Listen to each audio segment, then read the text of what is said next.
Hey guys, in this video, I'll show you how to find and view clipboard history in Windows. Now, if you're copying multiple text on Windows and you want to view your previously copied text, this is how you can go about it. The first thing you need to do is set up your clipboard history. This is quite easy to do. You want to hit on the Windows icon on your keyboard or click on Window on the taskbar. Here you're going to see Settings. Click on Settings to open Settings. Now you can also get to Settings by clicking on Search in the search bar and searching for Settings. Here you'll be able to see Settings. Click on Settings and this will take you to Settings. Now on Settings, you want to scroll down to the bottom. You're going to see Clipboard in this section. Click on Clipboard and you need to toggle on the clipboard history. Toggle this on and you're ready to go.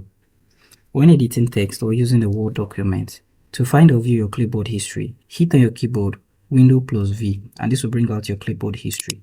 Now you'll be able to see your current copied text and your previous copied text. To paste, simply click on the text and your text will be pasted. Now you can do other things such as tap on the three dots on the text and you'll be able to paste as text or delete from your clipboard history. You can also clear all your clipboard history from here. So thank you for watching this video and I hope you found this video helpful. If you do find this video helpful, do make sure to like, subscribe and have the post notification turned on.